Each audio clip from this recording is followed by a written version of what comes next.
Nous sortons à l'instant de la session spéciale sur le sauvetage de Crédit Suisse. Et le moins qu'on puisse dire, c'est que les débats ont été houleux. Mais au final, le crédit a été refusé par le Parlement, car finalement, toutes les garanties qui avaient été demandées par la gauche ont été refusées. 259 milliards de francs, tout ça sans contrepartie, sans garantie et sans rien pour la population. C'était pour nous inacceptable. J'en parle aujourd'hui avec deux conseillers nationaux particulièrement intéressés à ces questions financières, Baptiste Turny et Emmanuel Amos. Je suis Samuel Bendahan, nous sommes le 12 avril, vous suivez Fil Rouge. Alors Baptiste, la première question qu'on se pose quand on voit ça, c'est comment est-ce que ça se fait qu'on en est arrivé là ? Finalement, les dirigeants ont gagné des millions, voire des dizaines de millions de francs de salaire. C'est censé être les gens les plus compétents dans le domaine, ils amènent cette banque dans cette situation. Qu'est-ce qui s'est passé dans la tête de ces dirigeants ? Alors, c'est effectivement une question qu'on peut se poser. Moi, je dirais que c'est la manière dont le système est construit qui pousse à faire des profits immédiats. C'est-à-dire qu'aujourd'hui, il n'y a aucune réglementation sur les bonus et que donc, on peut prévoir des bonus et évidemment, la tentation est forte de chaque année essayer de gagner le maximum sans absolument réfléchir si l'investissement, il fait sens à long terme, si l'investissement, il est durable, si l'investissement, encore une fois, 10 ans, 20 ans, 50 ans après, il va rapporter à la banque ou pas. Et on l'a vu, si on fait simplement la liste de tous les scandales dans lesquels étaient Crédit Suisse, l'UBS aussi, mais Crédit Suisse, ces 20 dernières années, si j'ose dire, ils étaient dans tous les sales coups de la finance mondiale. Et puis, on a laissé faire. Et puis aujourd'hui, aujourd'hui, ça a cassé. Et puis, c'est à nous de payer les pots cassés. Mais je comprends pas. En fait, c'est pas punissable, ça, de gérer aussi mal une entreprise de façon à ce que la population doive après payer les pots cassés ? Non, malheureusement, la bêtise et l'incompétence en droit suisse n'est pas punissable, ni dans les autres droits. Il y a quand même des choses qu'on pourrait faire qui aujourd'hui ne sont pas prévues dans la législation, mais il y a quand même une ou deux infractions auxquelles on pourrait réfléchir. Notamment, il y a une infraction qui consiste à mettre en danger l'indépendance de la Confédération. Alors, ça semble être un grand terme, mais quand on lit ce que le Conseil fédéral a fait, il a dit on utilise le droit de nécessité parce que notre indépendance, la stabilité intérieure est mise en danger. Alors, si on utilise le droit d'urgence en argumentant comme cela, moi, je trouve que ça ferait sens, en tout cas, de déposer une plainte auprès du ministère public de la Confédération pour essayer d'aller rechercher ces gens et qu'au moins ils remboursent en partie et surtout qu'ils fassent des peines de prison parce qu'ils ont vraiment mis tout le pays dans la panade.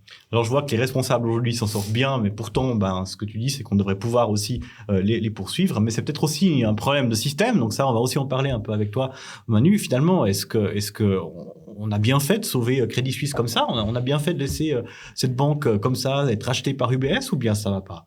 Alors, sauver Crédit Suisse, je pense qu'il fallait le faire. Après, c'est les formes qui ont été utilisées. On aurait très bien pu prendre d'autres moyens. On aurait très bien pu envisager de nationaliser Crédit Suisse. Comme ça, on aurait pu aussi garder les places d'emploi parce que pour moi, c'est un des problèmes essentiels dans cette reprise qui a été faite par UBS, c'est que ça va amener au plus grand plan de licenciement de l'histoire de notre pays. Et aussi, on a accepté ce rachat par UBS en posant aucune condition. Aucune condition. On met des garanties sur la table en n'ayant aucune contrepartie de ces garanties qu'on met sur la table. On prend un risque. La Confédération prend un risque, mais elle ne va obtenir aucun argent pour le risque qu'elle prend. Et pour moi, on a essayé, on a tendu la main durant toute cette session spéciale pour obtenir une amélioration aussi des conditions cadres. Et pour moi, ces conditions cadres sont aujourd'hui pas suffisantes. Alors du coup, c'est quoi qu'on aurait dû faire concrètement pour que ça soit clair pour les gens? Finalement, ce qu'on a demandé, c'est quoi? Ce qu'on a demandé durant cette session, on a demandé de mettre à l'ordre du jour des motions qui avaient déjà été déposées, des motions contraignantes qui forcent le Conseil fédéral à prendre des engagements clairs, à arriver avec un message politique et un projet de modification légale, notamment au niveau de la limitation des bonus, qui est un énorme problème, parce que finalement, ces bonus sont un encouragement à prendre des risques immodérés pour la volonté d'un profit à très court terme, sans à porter les responsabilités sur le long terme. Et c'est ce qui a, à mon avis, aussi porté cette banque à la faillite. Après, l'autre élément qui était demandé en mesure forte et contraignante, c'était notamment d'un engagement fort pour augmenter les fonds propres de la banque, élément qui aurait permis, à mon avis, d'avoir une meilleure stabilité de la banque. Ouais, mais alors du coup, on parle beaucoup de ces responsables qui ont encaissé des bonus, qui ont toujours payé aussi des partis politiques à travers les banques justement pour financer et défendre ces bonus. Maintenant, tout d'un coup, on se retrouve dans une situation où ces bonus coûtent des milliards à la population. Moi, j'ai juste une question qui m'est venue à l'esprit dès que j'ai entendu ça. Finalement, est-ce qu'on ne devrait pas enquêter sur ces gens, faire une commission d'enquête parlementaire dont on parlait? Alors déjà, est-ce qu'elle aura lieu? Parce qu'on ne comprend plus rien à ça. Et puis, qu'est-ce que pourrait faire une commission d'enquête parlementaire pour retrouver ses responsabilités? Bon, la commission d'enquête parlementaire, c'est un peu, c'est un peu l'arme nucléaire d'un parlement. C'est-à-dire que c'est le degré le plus fort pour s'immiscer dans les affaires de l'État. Donc, évidemment, sur un scandale pareil, qui peut potentiellement coûter à la population 259 milliards, c'est un chiffre qui est tellement élevé qu'on perd un tout petit peu de ce que ça représente. Mais 259 milliards, par exemple, c'est 5 fois ce que nous a coûté la crise du Covid. C'est 6 fois ou 7 fois le budget c'est 6 fois le budget de la Confédération à peu près. C'est vraiment un chiffre qui est énorme. Et si cette garantie doit être activée, le pays sera vraiment dans une situation critique. Donc effectivement, je pense qu'il faut à minima faire une commission d'enquête parlementaire. Puis après, on décide finalement dans l'arrêté qui accepte l'initiative, la commission d'enquête parlementaire, enfin l'initiative parlementaire, mais sans rentrer trop dans les aspects techniques, on met qu'est-ce qu'elle doit enquêter. Alors ce qui est sûr, c'est qu'on peut largement enquêter sur ce qu'a fait l'État. Pourquoi est-ce que le département compétent était pas du tout au courant? Comme on a l'impression que ça lui est tombé dessus comme ça, alors qu'on lit dans les journaux que l'UBS, elle, depuis des mois et des mois, planche sur une reprise du Crédit Suisse. Donc pourquoi est-ce que nous, le département, l'État, était pas plus au courant? Pourquoi est-ce que la FINMA, qui est le gendarme financier, était pas plus au courant des choses, n'avait pas déjà proposé d'autres aspects? Ça, c'est sûr qu'on peut le faire. À peu près, il y a un autre aspect qui est moins sûr, parce que ça dépend pas de l'État, c'est comment cette banque a été gérée. C'est-à-dire qu'on peut entendre des responsables, mais on ne peut pas les contraindre à venir, respectivement, on ne peut pas les contraindre à nous donner des documents. La commission d'enquête parlementaire, ça n'est pas un procureur, ça n'est pas la justice, c'est juste l'arme parlementaire pour faire la lumière sur. Mais malgré ça, il faut évidemment décider de faire une commission d'enquête parlementaire. On décidera en juin si on l'a fait ou pas, parce que malheureusement, les partis bourgeois ont décidé de jouer la montre. Ils se sont dit... ouais, voilà, maintenant tout le monde est très ému, donc c'est sûr que la commission sera acceptée. Ils n'ont pas très envie que cette commission soit acceptée. Et ils espèrent qu'en juin, si j'ose dire, le soufflet sera retombé et puis qu'ils pourront discrètement refuser la mise en place de cette commission. Ouais, justement, tu parles de ça. Hein. De toute façon, tous les partis de droite ont dit maintenant qu'ils allaient faire quelque chose, qu'ils veulent quand même résoudre le problème. Tu les crois, toi, par exemple? C'est quand même un peu difficile à croire, dans le sens que les quelques jours après l'effondrement de Crédit Suisse, on a entendu des prises de parole fortes de la part des présidents de partis, du PDC, du PLR, et on voit que quelques jours après, finalement, c'était qu'un effet de com pour montrer clairement que parce qu'ils n'avaient pas le choix de prendre ces éléments au sérieux, mais quelques jours après, on a vu un tassement très clair des positions du PDC et du PLR, de l'UDC également à ce sujet. Et ce qu'on comprend très bien, c'est que typiquement, la non-volonté de prendre des mesures contraignantes durant cette session spéciale et de demander d'agir uniquement par des postulats qui sont pas contraignants, c'est uniquement demander qu'il y ait des rapports d'enquête qui soient réalisés, et ça montre très clairement que le soufflet, une fois retombé, les partis bourgeois vont clairement jouer la montre, clairement vouloir mettre tout ça sous le tapis et continuer comme ils ont toujours continué à faire. Parce qu'il faut bien se rendre compte que historiquement, ça fait plus de 12 ans qu'on propose ces éléments-là, qu'on propose de limiter les bonus, qu'on propose potentiellement de séparer les banques d'investissement des banques commerciales. Tous ces éléments-là ont été refusés déjà à l'époque. Et moi, je suis certain que leur volonté à terme sera également d'arrondir les angles pour toucher le moins possible au milieu bancaire. Ces partis bourgeois ont toujours mangé dans la main des milieux bancaires et des milieux financiers, et ça va continuer, j'en suis certain. On sait même plus que ça, parce que si on prend historiquement tous les membres du conseil d'administration du Crédit Suisse, moi, ces dernières années, il faut être correct, mais en gros, c'est l'élite du PLR zurichois. Donc le Crédit Suisse, c'est le PLR, je crois qu'on peut le dire. Pas ces dernières années, il faut être correct, mais historiquement, ça a toujours été ça. Donc évidemment, les relations, elles sont complètement incestueuses. Et puis, au-delà de ça, il y a aussi le fait que le Crédit Suisse était une banque qui donnait beaucoup d'argent aux partis de droite pour vivre. Et puis, c'est toujours un petit peu difficile de prendre des mesures contraignantes et puis de critiquer ceux qui nous font vivre, quoi. Justement, maintenant, il y en a une de ces banques, une méga banque, cette méga UBS.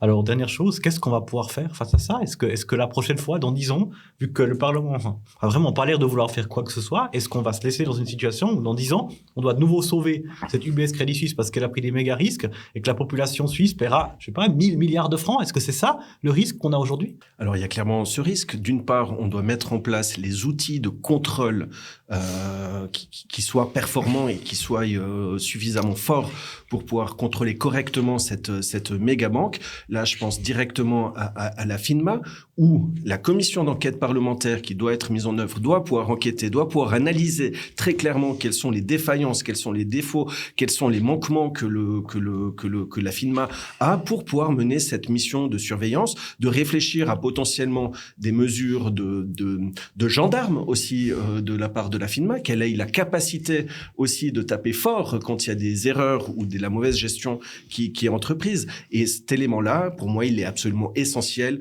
qu'on ait les moyens. Et une réflexion comme ça qui me vient en tête maintenant, c'est de se dire que la FINMA est en grande partie aussi financée par les banques. Donc, à un moment donné, moi, je vois aussi un certain problème, un certain conflit aussi d'intérêts. Et tout ça, maintenant, on doit le travailler, on doit le mettre sur la table et on doit aller fort parce que c'est plus possible une fois, c'est possible qu'il y ait eu une erreur, on se rend compte, il y a eu le problème UBS, maintenant ça se répète. Pour moi, c'est parfaitement inadmissible et on doit prendre des mesures aujourd'hui contraignantes et très claires. Moi, je ne sais pas de quoi l'avenir sera fait. On le sait pas. Évidemment, aujourd'hui, ça peut paraître un peu paradoxal, mais il faut qu'on espère tous que UBS fera des bonnes affaires pour que cette garantie ne soit jamais activée. Parce que déjà, 259 milliards, c'est ce que je disais avant, c'est même pour la Suisse, c'est un montant extrêmement important. Et donc, si on doit le débourser, il y a plein de choses qu'on devra couper. On devra couper dans la culture, on devra couper dans l'éducation, dans le social, etc. Et puis, si dans 10 ans, il arrive la même chose avec UBS, puis que cette fois-ci, il faut sortir 1000 milliards, mais je ne sais juste pas si la Suisse a les moyens de le faire. Donc, à un moment donné, cette banque, elle est tellement grande que si elle se casse la figure, on est toutes et tous, mais vraiment toutes et tous dans la panade. Alors maintenant, Manu l'a dit, il faut mettre en place toute une série de choses. On a vu, il y a une mauvaise volonté de la majorité du Parlement. Donc, je pense qu'il faut faire l'exercice jusqu'au bout. Faut faire des propositions, faut voir comment elles sont reçues, il faut améliorer l'arsenal pénal aussi, ce qu'on disait au début, comment réprimer ces comportements, ces choses-là. Mais il faut le faire, il faut essayer de le faire. Puis on fera les comptes à la fin. Puis si à la fin on se rend compte dans les comptes qu'il y a rien qui est passé, puis que à droite ils voulaient laisser passer l'émotion, puis que maintenant c'est business as usual, il faudra en tirer les leçons. Et puis à mon avis, il faudra lancer une initiative parlementaire. Une initiative, je sors du Parlement, une initiative populaire. Bah oui, parce que finalement, on parle du peuple. Alors, pour conclure, je vais juste vous demander de réagir à une chose. En fait, ce qui a choqué les gens, c'est pas seulement qu'on a aidé Crédit Suisse, c'est qu'on a une crise énorme du pouvoir d'achat depuis 1 an, que les gens ont plus les moyens de vivre, ils ont plus les moyens de payer les factures, l'AVS n'augmente pas assez pour compenser la hausse du coût de la vie. Donc, la vie est quand même dure pour beaucoup de gens dans ce pays. Qu'est-ce que vous diriez en conclusion sur ce contraste qu'il y a entre la population qui trime et qu'on refuse d'aider tout le temps au Parlement, et puis de l'autre côté, des banques qui, en 24 heures, arrivent à obtenir des centaines de milliards de francs? C'est simple, c'est absolument choquant. C'est pour ça qu'on se bat au PS. On se bat là contre, quoi, je veux dire. Maintenant, on va continuer de se battre, mais les gens ont raison d'être choqués parce qu'on a beau nous dire d'un côté c'est des garanties, de l'autre côté c'est de l'argent qui est versé, etc. Ça a une valeur, une garantie. C'est clair que ça a une valeur. Tu avais très bien expliqué ça sur Infrarouge. Et puis cette valeur, les gens ils l'ont pas dans leur poche. Donc maintenant, ce qu'il faut absolument qu'on fasse, c'est qu'on parvienne pour les subsides la malle. Cette semaine, il y a aussi les nouvelles, c'était un peu éclipsé par Crédit Suisse, mais on nous dit déjà que ce sera 7% d'augmentation. Là, la malle, c'est gigantesque. Donc, il faut vraiment qu'on puisse mettre en œuvre le contre-projet à notre initiative sur les 10%. Il faut vraiment, au niveau de l'AVS, qu'on puisse gagner l'initiative populaire sur la 13e rente. Enfin, il faut remettre un peu des sous dans la poche des gens, quoi.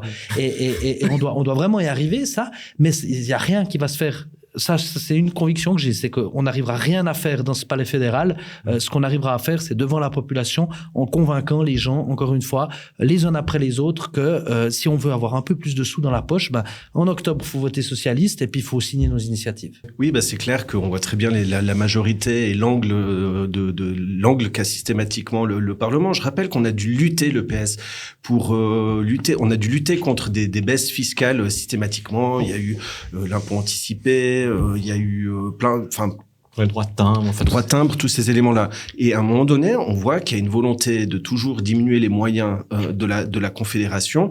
Et après, derrière ça, Madame Karine Keller-Souter vient nous expliquer qu'elle n'a pas les moyens d'augmenter de 7 francs, de 7 à 15 francs l'AVS de la population. Je veux dire, la population, d'un moment, elle peut plus comprendre où on va. Quand on arrive d'une nuit à l'autre à sortir des garanties, des milliards de garanties pour sauver une banque et qu'on n'a pas les moyens d'aider la population à faire face à l'inflation, on doit agir. Et le PS est en train d'agir. On a des initiatives qui sont en cours. On a des initiatives qui devront être lancées et on se battra et on se combattra et on se battra pour faire passer tous ces projets parce que la population a besoin de soutien, a besoin d'être aidée. Voilà. Alors le contraste est édifiant. Quand la Confédération aide la population, elle le fait le moins possible et en plus elle met d'énormes conditions et puis elle demande de contrôler.